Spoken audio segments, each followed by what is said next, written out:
New स्वान Multitech limited अपना IPO लेके आए हैं, जो 11 जनवरी को आईपीओ ओपन हो चुका है और 15 जनवरी को ये आईपीओ क्लोज हो जाएगा। ये एक एसएमई आईपीओ है और इस वीडियो में इस आईपीओ से रिलेटेड पूरा इसका एक ओवरव्यू करेंगे, प्लस आपको ये पता चलेगा इसकी जीएमपी कितनी चल रही है, आपको लिस्टिंग गेन कितना मिल सकता है। अगर आप इस आईपीओ में अप्लाई करना चाहते हो तो आपको काफी ज्यादा गाइडेंस मिलेगा या हेल्प मिलेगी ये जानने में कि आपको इस आईपीओ में अप्लाई करना चाहिए या नहीं करना चाहिए। सो यहाँ पर इसके financials and all these things यहाँ पर हम इसकी डिस्कस करने वाले हैं। सो अगर आईपीओ की बात करूं तो यहाँ पर 33 करोड़ का यहाँ पर इश्यू साइज है और सारा का सारा फ्रेश इशू है, कुछ भी यहाँ पर ऑफर फॉर सेल नहीं है। अगर कंपनी की बात करें तो कंपनी जो है 2014 में इनकॉर्पोरेट हुई थी और जो कंपनी का बिजनेस मॉडल है यहाँ पर कंपनी दो तरीके के पार्ट ऑफर करती है।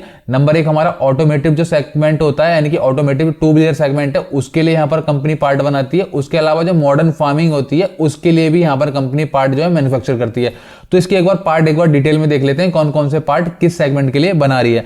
अगर मैं बात करूं टू व्हीलर सेगमेंट के लिए तो यहाँ पर इंजन की असेंबली बनाती है, उसके अलावा जो बॉडी कवर्स होते हैं उनको बनाती है, उसके अलावा जो फ्रंट कवर स्टे कंपोनेंट्स होते हैं टू व्हीलर्स के वो भी यहाँ पर कंपनी बनाती है। उसके अलावा जो फ्यूल फिलर कैप होता है, आपने देखा होगा ना, टंकी होती है बाइक की, उसके ऊपर जो ढक्कन लगा होता है उसे फ्यूल फिलर कैप कहते हैं, तो वो भी यहाँ पर कंपनी बनाती है। उसके अलावा मेन स्टैंड, मतलब जो बाइक का या स्कूटी का या टू व्हीलर का किसी का भी जो स्टैंड होता है मेन स्टैंड, वो भी कंपनी पूरी असेंबली बनाती है। उसके अलावा यहाँ पर इंजन गार्ड प्लेट बनाती है और रियर ब्रेक आर्म असेंबली बनाती है और सेपरेटर ब्रीथर्स बनाती है, केबल गाइड असेंबली बनाती है और बैटरी की ट्रे बनाती है। तो कुछ इस टाइप के पार्ट जो है कंपनी यहाँ पर ऑफर कर रही है टू व्हीलर सेगमेंट्स के लिए। अगर हम बात करें मॉडर्न फार्मिंग के लिए तो यहाँ पर जो कंपनी ऑफर कर रही है अपने प्रोडक्ट, उसमें सबसे पहले आता है रोटावेटर। आपने देखा होगा फार्मिंग के लिए रोटावेटर का काफी ज्यादा यूज किया जाता है, तो कंपनी यहाँ पर रोटावेटर बनाती है, सीडर्स बनाती है, उसके अलावा यहाँ पर पोटैटो प्लांटर्स बनाती है, उसके अलावा यहाँ पर फर्टिलाइजर स्प्रेडर्स बनाती है और यहाँ पर डिस्क प्लग्स बनाती है और इसी तरह के कुछ मॉडर्न फार्मिंग के इक्विपमेंट्स हैं जो कंपनी यहाँ पर ऑफर कर रही है। ये सारे पार्ट्स बना के देती है कंपनी और कंपनी का कुछ जो है ना टाई अप भी है बड़ी बड़ी कंपनीज के साथ, वो भी अभी हम आगे डिस्कस करने वाले हैं। सो अगर मैं ऑटोमेटिव इंडस्ट्री में अगर इसके पार्टनर्स की बात करूं जिनके लिए यहाँ पर कंपनी अपने पार्ट्स बना के देती है, उसमें होंडा हो गया, हीरो हो गया, सुजुकी हो गया, उसके अलावा यहाँ पर केटीएम हो गया, महिंद्रा हो गया, मारुति सुजुकी हो गया और उसके अलावा जो महिंद्रा के टू व्हीलर्स आते हैं वो भी हो गया। सो ओवरऑल ये सारे जो आपके पार्टनर्स हैं वो कंपनी ने बनाए हुए हैं जिनके लिए यहाँ पर ये अपने पार्ट बना के देती है। सो ओवरऑल अगर आप देखोगे तो कंपनी के जो पार्टनर्स हैं, यानी कि जिनके लिए कंपनी अपना मैन्युफैक्चरिंग करके देती है पार्ट्स को, तो वो मेरे को काफी ठीक लग रहे हैं, यानी कि कंपनी के जो पार्टनर्स हैं वो काफी अच्छे हैं। अगर हम फाइनेंशियल्स की बात करें तो 2021 में जो इसके एसेट्स थे वो 117 यानी कि 117 करोड़ रुपए के एसेट्स थे, जो आज 2023 में अप्रोक्स 138 करोड़ के हो चुके हैं। अगर मैं रेवेन्यू की बात करूं तो 2021 में इसका 149 करोड़ का रेवेन्यू था, जो आज के डेट में अप्रोक्स 77 करोड़ का हो चुका है। और अगर आप इसको मल्टीप्लाई बाय 2 करोगे तो ये अप्रोक्स 150 करोड़ का यहाँ पर रेवेन्यू कंपनी ने कर लिया है। तो रेवेन्यू में आप देखोगे उतना यहाँ पर चेंज नहीं आया है। अगर हम प्रॉफिट आफ्टर टैक्स की बात करें तो 3 करोड़ के आसपास का यहाँ पर 2021 में प्रॉफिट था और अगर आप 2023 की बात करोगे तो 5 करोड़ का प्रॉफिट इसने कर लिया है विद इन 6 मंथ। अगर आप इसको मल्टीप्लाई बाय 2 करोगे एक ईयर का कैलकुलेट करने के लिए तो ये अप्रोक्स 10 करोड़ का प्रॉफिट कंपनी कर लेगी, जो कि 2023 के अप्रोक्स ही आपको देखने के लिए मिल जाएगा। अगर हम नेटवर्थ की बात करें तो नेटवर्थ यहाँ पर 16 करोड़ की थी 2021 में और 19 करोड़ की होगी 2022 में और आज की डेट में अप्रोक्स 34 करोड़ की कंपनी की नेटवर्थ हो चुकी है। अगर आप रिजर्व एंड सरप्लस की बात करते हो तो यहाँ पर 12 करोड़ के रिजर्व एंड सरप्लस थे 2021 में, जो आज की डेट में अप्रोक्स 20 करोड़ के हो चुके हैं। अगर आप 2023 से कंपेयर करोगे इसको तो यहाँ पर थोड़ी सी गिरावट देखने के लिए आपको मिल जाएगी।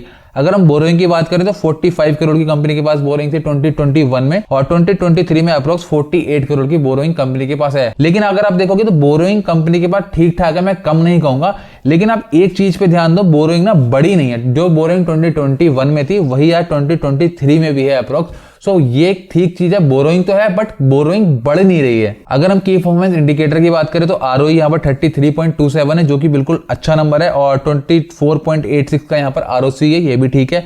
और डेट टू इक्विटी यहाँ पर थोड़ा सा ज्यादा है 1.31 का और रिटर्न ऑन नेटवर्थ यहाँ पर 33.27 है और अर्निंग पर शेयर यहाँ पर 7.09 है, जो पोस्ट आईपीओ हो जाएगा 5.22 और पी जो है वो 9.32 है और 12.65 का आफ्टर आईपीओ हो जाएगा। तो पी भी यहाँ पर ठीक लग रहा है। सो अब बात कर लेते हैं ऑब्जेक्टिव ऑफ द इशू, आखिर कंपनी जो है आईपीओ लेके क्यों आ रही है। सो कंपनी जो आईपीओ लेके आ रही है उसका एक मेन रीजन ये है, कंपनी जो है अपनी सप्लाई को बढ़ाना चाहती है, तो उसके लिए कुछ वो मशीन्स वगैरह परचेज करेगी, जो उसके अभी करंट जो यहाँ पर प्लांट है वहां पर उस मशीन्स का सेटअप करेगी और अपनी मैन्युफैक्चरिंग सप्लाई को थोड़ा बढ़ाएगी। उसके अलावा जो इसके पास डेट है उसके लिए भी थोड़ा सा यहाँ पर रीपेमेंट करने वाली है। उसके अलावा जो जनरल कॉर्पोरेट पर्पस होता है उसमें भी इस पैसे का यूज किया जाएगा। सो फटाफट से एक बार आईपीओ की डिटेल देख लेते हैं। 11 जनवरी को आईपीओ ओपन हो चुका है, 15 को क्लोज हो जाएगा और जो प्राइस बैंड रखा गया 62 से 66 यानी 66 यहाँ पर कट ऑफ आपको देखने के लिए मिलेगा।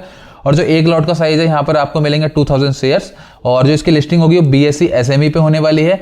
अगर आपको अलॉटमेंट हो जाता है तो आपको जो यहाँ पर अलॉटमेंट की डेट है वो 16 जनवरी को मिल जाएगी और इनिशिएशन ऑफ रिफंड अगर आपको अलॉटमेंट नहीं होता तो यहाँ पर आपको 17 को इनिशिएशन स्टार्ट हो जाएगा और आपके डीमेट में 17 को ही शेयर भी आ जाएंगे और लिस्टिंग हो जाएगी इसकी 18 जनवरी को। So if you are in retail category यहाँ पर मिनिमम आपको एक लॉट अप्लाई करना पड़ेगा, जहां पर आपको 2000 शेयर का एक लॉट अप्लाई करते हो तो आपको इन्वेस्ट करने पड़ेंगे 1,32,000 मिनिमम।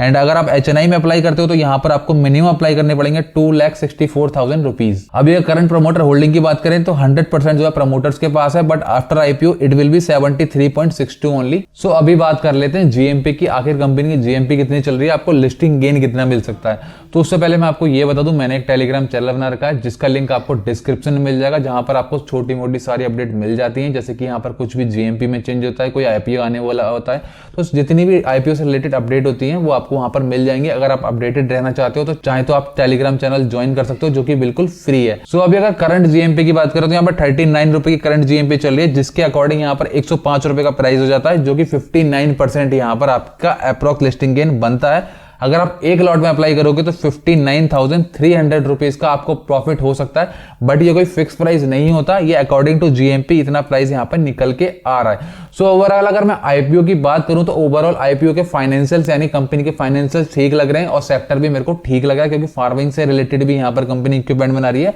और जो ऑटोमेटिव इंडस्ट्री में जिसके पार्टनर्स हैं वो भी काफी अच्छे हैं। अगर हम सब्सक्रिप्शन की बात करें, इसका सब्सक्रिप्शन कितना हो चुका है यहाँ पे, तो यहाँ पे डे 1 और डे 2 का अगर सब्सक्रिप्शन मिलाओगे तो यहाँ पर अप्रॉक्स 92 टाइम्स हो चुका है रिटेलर्स का और एचएनआई में अप्रॉक्स 53 टाइम्स हो चुका है और क्यूआईबी ने अप्रॉक्स अभी 6.5 टाइम्स ही सब्सक्राइब किया है। सो अगर आप इसमें अप्लाई करना चाहते हो तो आपके पास अभी 15 जनवरी का टाइम है, आप यहां पर अप्लाई कर सकते हो। जीएमपी इसकी जो हमारा जो नॉर्मल क्राइटेरिया होता है एसएमई का अप्रॉक्स 50%, तो उससे ऊपर ही चल रही है। लेकिन आप जो भी डिसीजन लो अपने रिस्क और एनालिसिस लगाकर ही लेना, क्योंकि मैं यहां पर आपको कोई बाय या सेल का रिकमेंडेशन नहीं कर रहा हूं, मैंने आपको सिर्फ यहां पर आईपीओ की डिटेल्स बताई हैं।